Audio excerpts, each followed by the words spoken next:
Papa, qu'est-ce que tu fais? Tu le vois bien, je plume. Les palans que j'ai tués sur les 2 derniers jours, il faut bien les plumer. C'est pas quelqu'un qui va le faire à ma place. Hein. Voilà. Tu vois, avec la tempête et tout ça, regarde, avec tout ce qui pleut et tout ça, putain, c'est comme chez Pagnol. Si on doit boire tout ce qui tombe, on va pisser jusqu'à la Noël. Tu vois, les palombes, elles se posent là. Elles vont en bordure à la palombière. Bon. Ah oui, effectivement. Enfin bon, il faut plumer quand même. Hein. Il faut plumer. Et dis-moi, pour toi, c'est quoi un bon paloumère? Oh putain, ça c'est la question piège. Ça, on dirait la question, tu sais, les inconnus, le bon et les mauvais chasseurs, nom de Dieu. Alors, c'est quoi un bon paloumaille? Alors, la première des choses, c'est qu'un bon paloumaille, c'est quelqu'un déjà qui aime la nature. C'est important, et qui aime l'oiseau bleu. Et qui s'est renseigné sur l'oiseau bleu. Parce qu'il ne s'agit pas d'avoir des gens qui sont là, à dire « Oh putain, on va chasser la palombe ». Non. Ça, c'est... Ça, un bon paloumaille, c'est quelqu'un qui aime la nature, qui est observateur. Parce que tu sais, Camille, il y a une chose qu'il faut savoir, c'est que pour être... Tout le monde n'est pas paloumaille qui veut. C'est-à-dire que ce qui se passe, c'est qu'aujourd'hui, pour être paloumaille, déjà, il faut être observateur. C'est-à-dire aller dans les bois, déterminer là où passent les palombes. Donc, c'est déjà une phase d'observation. Et une fois que tu as ça, Camille, il faut bien comprendre une chose, c'est que il faut envisager de te dire, allez, est-ce que je vais monter une cabane? Alors, une cabane comme ici, c'est-à-dire une cabane au sol, mais ça peut être comme en Dordogne ou au nord du Lot-et-Garonne, un pylône. Bon. Donc déjà, il faut être, comment dirais-je, il faut trouver l'endroit. Si vous trouvez l'endroit, il faut déterminer si le propriétaire veut vous laisser gratuitement. Si vous ne le laissez pas gratuitement, il va vous demander une location à l'année. Et si vous, comment dirais-je, vous trouvez un endroit, vous pouvez très bien l'acheter. Sauf que acheter une palombière aujourd'hui sur un axe de passage qui est positif, ben, automatiquement, ça coûte un peu de sous. Et même la location, elle coûte un peu de sous. Bon, enfin bref. Donc déjà, on est dans ce modèle-là. Donc déjà, être paloumaille, c'est trouver un endroit, voir si les palombes passent, et ensuite mettre en place une infrastructure, c'est-à-dire une palombière au sol ou un pylône. Bon, et là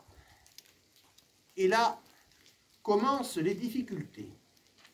Quand je dis que commencent les difficultés, c'est que là, il va falloir avoir des moyens financiers.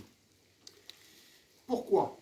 Parce que un pylône, c'est pas gratuit, ou une palombière au sol, faire les piquets d'acacia et tout ça, ça a un coût. Putain, t'as vu ces palombes? Elles sont arrivées, regarde, elles ont qu'un seul gland. Je vais regarder les autres, mais c'est des palombes qui viennent juste d'arriver, ça. Elles ont... Putain, regarde, un seul gland. D'habitude, elles en ont une quinzaine. Et là... Bon, enfin bref. Donc déjà, le premier point, c'est trouver le poste. Une fois que vous avez le poste, qu'est-ce qui se passe? Il va falloir monter la cabane ou le pylône. Bon. Vous allez monter 3-4 appôts. Donc, il vous faut un élagueur. Il vous faut des cordages. Il vous faut des mécaniques. Il vous faut tout un tas de choses. On en revient toujours à une chose importante. Hein. L'aspect financier. Parce que tout ça, ça coûte. Ça coûte et on ne sait pas où on est. Alors en général, les 2-3 premières années, qu'est-ce qu'on fait? On met la cabane, on met 3-4 appôts, et puis après, on essaie de voir comment ça se passe en fonction des arbres, où est-ce qu'elles se posent, où est-ce qu'elles peuvent prendre les appôts. en fonction des vents, parce que suivant les vents qui sont de sud-est, est, nord-est, nord, on n'a pas le même rendu. Bon, alors ça c'est une... Donc il y a 3 ans au moins d'observation pour savoir qu'est-ce qui se passe et comment ça se passe. Et on prend en général des palombes, on attrape des palombes, enfin on prélève des palombes plutôt, de façon très modeste. Une fois qu'au bout de 3-4 ans, on a déterminé qu'on commence à connaître le système, qu'est-ce qui se passe? On va se dire, on va mettre un sol. Bon, on va mettre un sol, très bien. Il ne faut pas le mettre à n'importe où, le sol. Il faut le mettre là où elle tombe au sol, où elle descend. Bon. Alors on tente. On fait des tests.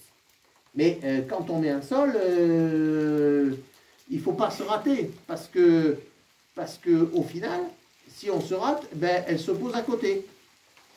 Donc, on en revient toujours au paloumaille, qui était quelqu'un qui est observateur, qui regarde ce qui se passe, qui l'analyse. Bon.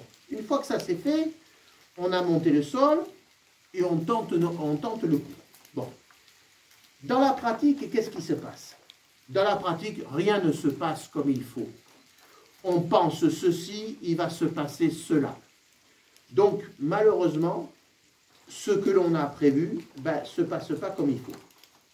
Bon, c'est comme ça, ça fait partie de la chasse à la palombe, et c'est tout l'intérêt de la chasse à la palombe.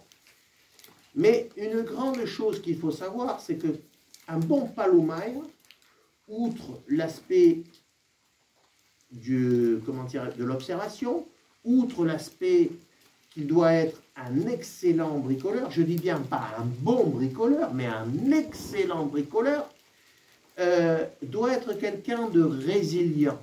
Pourquoi? Parce que ce qui ne marche pas cette année peut très bien, en fonction de ce que l'on va mettre en place, pouvoir fonctionner l'an prochain pour pouvoir poser les palombes. Donc ça, c'est important. Une fois que vous avez votre installation, qui vous a coûté des sous, qui vous a coûté des sous en installation, qui vous a coûté des sous en, peut-être en location, ou en achat de parcelles, parce qu'une parcelle de palombière maîtrisée, ça coûte, voilà. Et qui vous a coûté des sous en termes de tout ce qui concerne les cordages, les fils de fer et tout ça. Il y a un autre aspect qui est important. Ce sont les appôts. Parce que les appôts, il va falloir créer des volières chez vous, pas chez papy-mamie. Pourquoi? Je reviendrai sur ce point un peu plus tard.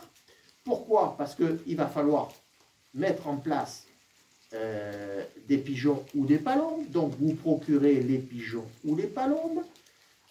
Les entretenir toute l'année.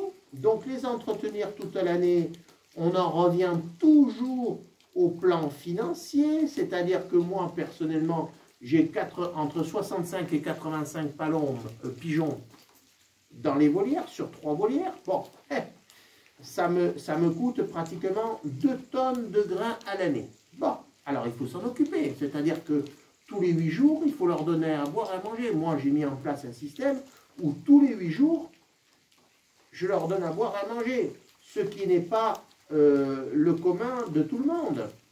Voilà. Et il faut protéger les volières. Pourquoi? Parce qu'on peut avoir des genettes, des fouines, des renards qui pètent le grillage. Enfin bref. Donc ça, il faut s'en occuper parce que il ne peut y avoir palombière que si vous avez des pigeons ou des appôts. Si vous n'avez pas de pigeons ou d'appôts, il n'y a pas de chasse à la palombe. Voilà. Donc, on en revient toujours pareil, large. Ensuite, il y a une chose qui est importante, c'est que il faut apprendre à poser les vols. Tout le monde n'est pas formé à poser les vols de palombe. Vous pouvez apprendre, ou ça peut être un talent, un don que vous avez. Mais si c'est un don que vous avez, c'est fabuleux. Mais tout le monde n'a pas ce don. Alors, si vous n'avez pas ce don, vous pouvez apprendre, certes. Ça mettra un certain nombre de temps à apprendre, mais si ça marche, tant mieux pour vous. Si ça ne marche pas, eh bien voilà. C'est un peu comme, je dirais que la chasse à la palombe, c'est un peu comme l'opéra. Quand vous allez la première fois à l'opéra, soit vous aimez et vous aimerez pour la vie, soit vous n'aimez pas et vous apprendrez à aimer. Eh bien la chasse à la palombe, c'est exactement la même chose. C'est pas parce que vous avez une ficelle à la garde, que vous tirez dessus, qu'il y a un pigeon qui vole ou une palombe qui vole, que vous allez poser les palombes. Hein. Non. Si c'était aussi simple, ça se saurait. Et c'est ce qui fait le grand intérêt de la chasse à la palombe, parce que l'intérêt de la chasse à la palombe, c'est quoi? C'est de poser un vol de palombe. Quand vous avez un vol de palombe qui arrive, et qui est centré sur le passage. C'est-à-dire qu'on a un vol qui est, comment dirais-je, qui est groupé, et que vous arrivez avec les pigeons d'attaque à casser le vol, c'est-à-dire à faire en sorte que ces palombes qui arrivent, elles arrivent, elles sont éclatées, et quand elles s'éclatent là, à ce moment-là, voilà, à ce moment-là, vous voyez si vous pouvez la prendre soit sur la gauche, soit sur la droite, et faire en sorte que les palombes, elles prennent des ailes et elles commencent à tourner. Ça, c'est la classe. Ça, c'est la classe. Parce qu'aujourd'hui, c'est ça être un palomaire. C'est-à-dire aller chercher, prendre le commandement sur un vol et le poser. Ce n'est pas tirer la palombe. La finalité, c'est le tir. Mais non. La gloire appartient à celui qui vous pose un vol de palombe. Voilà. Et tout le monde n'est pas palomaire. On peut aimer la chasse à la palombe. Il n'y a pas de souci. On peut aimer la convivialité dans les cabanes, certaines choses. Mais tout le monde n'a pas le don, je dis bien le don ou la connaissance pour arriver à faire casser un vol et le faire poser là où l'on veut. C'est extraordinaire parce que quand on est à la palombière, là, Camille, les gens sont répétés quand je leur dis « Ah, les vents, les palombes arrivent par vent de nord-est, donc nous allons les poser au sud de la palombière. » Les gens, ils me regardent, ils me disent « Qu'est-ce qu'ils nous racontent ?» Ah oui, mais 3 minutes après, les palombes, elles tournent, paf, poum, au sud, sur les acacias. Alors là, respect. Pourquoi? Parce qu'ils n'ont pas compris. Ils n'ont pas compris que la chasse à la palombe, c'est l'une des chasses les plus techniques au monde, qui demande un niveau d'observation incroyable et malheureusement qui change chaque année. Ce que l'on pense d'une année sur l'autre est totalement remis en question chaque année. Pourquoi? Nous sommes ici dans une région où il y a des chênes, des pins, des acacias, des peupliers, et nous sommes sur la forêt. Et la forêt, c'est une matière vivante. Et quand on a une matière vivante, chaque année, elle pousse et elle change, et elle augmente. Donc, tout change. Ce qui est valable cette année n'est plus valable l'an prochain. Je vais vous donner un exemple simple. Ce matin, j'ai monté à la palombière numéro 2, parce que je n'allais pas monter à la grande palombière, et sur les 10 appos que je devais mettre, je n'en ai mis que 5. Qu'est-ce qui s'est passé? J'avais des vents d'ouest, sud-ouest forts. Et ma problématique, c'est, voilà, je dois poser les palombes sur 2 arbres. Alors attention, là, on est dans le high-tech de la chasse à la palombe, et pour savoir, parce que je n'ai que 2 arbres pour la pose. Et qu'est-ce qui s'est passé ce matin? J'avais sur la droite un appôt qui était un glaneur. Bon, j'ai dit ça va pas. Ça ne me rend pas le service escompté, les palombes ne prennent pas dessus, ça ne va pas. Bon. qu'est-ce que j'ai fait? J'ai changé le glaneur et j'ai mis un balancier. Mais un balancier de pose, c'est-à-dire un balancier de 75 cm. Je l'ai mis en place, ça n'a pas tardé. Hein. Dès que les palombes arrivaient, donc les deux arbres, le vent de sud-ouest, les palombes m'arrivaient en face, côté nord, elles arrivaient, je leur foutais 2 coups d'appôt, hop, et elles tournaient. Et elles tournaient. Donc, ça veut dire quoi? Ça veut dire qu'aujourd'hui, être palomaille, il faut s'adapter. Il faut s'adapter et je suis content de m'être adapté. Vous voyez, rien que le fait de passer d'un glaneur à une raquette, ça a tout changé. Donc, vous voyez, il faut être suffisamment, il faut faire de la matière grise pour déterminer comment on peut poser les palombes. Alors, il faut savoir une chose, on ne peut plus chasser la palombe comme on l'a chassée il y a 80 ans. C'est pas possible.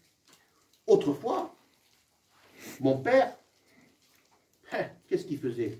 Il arrivait à la palombière dans les années 60, son père chassait la palombe, il avait la palombière, il arrivait à 10 h le matin, le café était prêt, il y avait du bois dans le poêle et il apportait le journal. Voilà. Ça, c'était le palomaire moderne et feignant qui prenait son fusil. Mon père me le dit. Je prenais mon fusil, j'étais un grand feignant, j'arrivais sur place, je portais la bouffe, je portais un certain nombre de choses et terminé. Mais mon père, depuis 7 h le matin, avait tout monté. Tout monté. Les appôts, tout ça. Bon. Mais on ne peut plus chasser comme ça.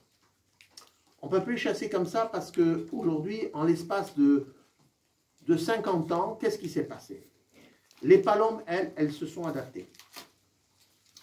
Et certains chasseurs de palombes se sont adaptés avec la mise en place des volants, des semi-volants, des pompes et des systèmes mécaniques électriques.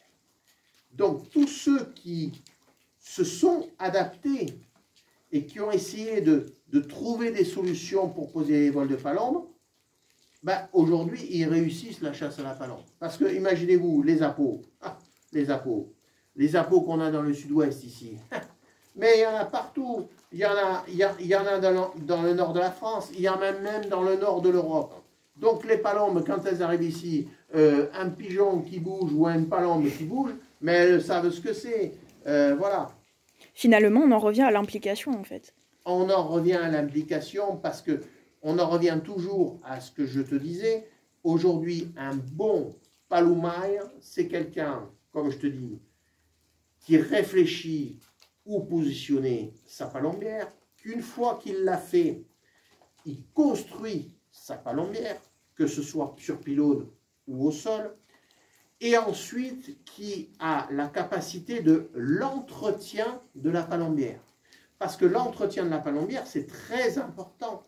Ça ne se fait pas sur une année, ça se fait sur les 10 ans qui suivent. Et donc, le chasseur de palombes, qu'est-ce qu'il fait? Il améliore ce qui est existant. Il fait en sorte que ces pigeons qu'il a ou ces palombes, il les forme, il leur donne à manger, tout ça. Tout ça, c'est quoi? Le chasseur de palombes, c'est un type qui a l'intelligence du jus de cerveau. C'est quand même un visionnaire. C'est un visionnaire. Pourquoi? Je te l'ai dit tout à l'heure. Quand tu as des gens, des gens qui arrivent et on leur dit, voilà, les palombes, elles arrivent là, on va les poser là, il faut connaître les vents. Donc, il faut être observateur.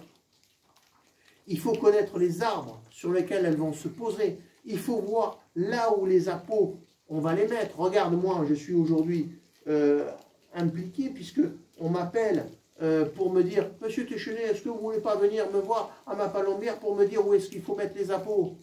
Donc ça prouve bien qu'il y a un besoin de connaissance et de transmettre cette connaissance.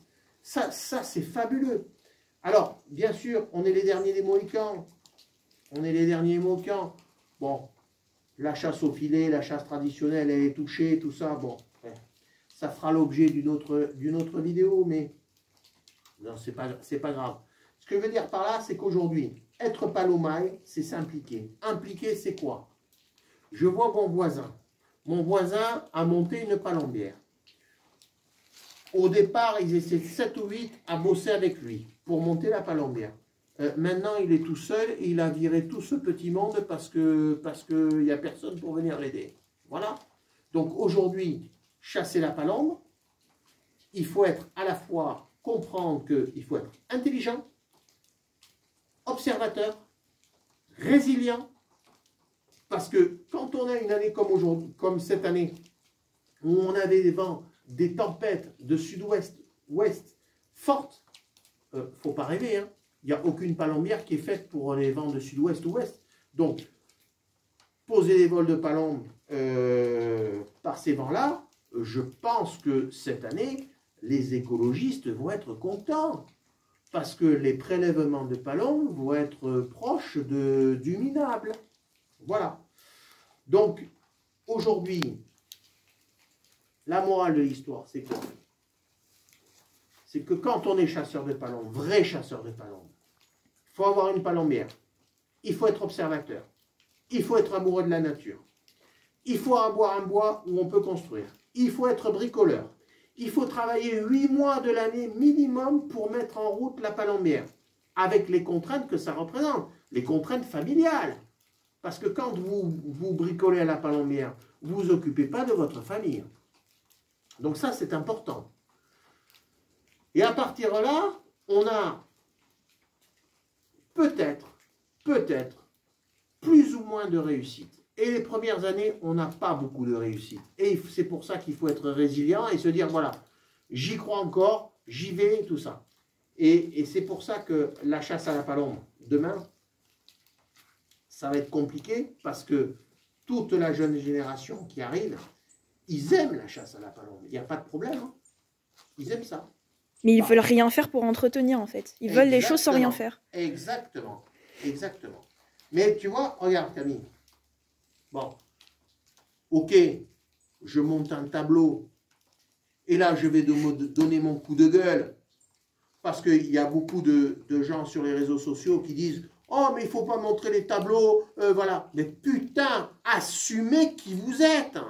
On n'en a rien à foutre des écolos qui viennent vous faire chier. N'oubliez pas une chose, vous êtes 1 200 000 chasseurs et vous avez des écolos qui ne représentent même pas la moitié de ce que vous êtes. Putain, assumez ce que vous êtes. Voilà, c'est tout. On chasse, très bien. Toutes les palombes qui sont là, très bien. Elles vont finir en salmis de palombes. On va toutes les consommer. On chasse, on prélève, on mange. Rien d'extraordinaire là-dessus. Alors, tous les sites qu'il y a qui disent « Ah, mais il ne faut pas montrer parce qu'on va être attaqué par les écolos. » Mais putain, arrêtez. Affirmez ce que vous êtes. Ça suffit maintenant. Voilà. Donc aujourd'hui, être un palomaire, ça signifie avoir de l'implication et malheureusement, il y en aura de moins en moins parce que avoir une palombière, ça coûte des sous, ça coûte du temps, ça coûte du travail et avec un niveau de réussite, je dirais d'une année sur l'autre, très aléatoire. Vous voyez, l'an dernier, on a eu de la réussite, cette année, ça va être très probablement une année minable. Mais bon, on l'assume. C'est pour ça qu'il faut être résilient. Et c'est là où la passion intervient. C'est là où la passion. Mais avoir envie, se dire, tiens, je prends mon fusil chez moi et je vais chasser la palombe. Non, ça, c'est terminé. Ça, c'est des rigolos. C'est des rigolos. Voilà. Donc tu vois, pour l'instant, je plume et je suis fier de plumer des palombes que j'ai prélevées, pendant la tempête. Il n'y a pas beaucoup de palombières qui peuvent assurer ça aujourd'hui. Voilà. Même moi, je ne m'attendais pas à ça. Mais on fait les choses et c'est très bien. Voilà. Allez, à très bientôt sur palombe.org pour de nouvelles aventures.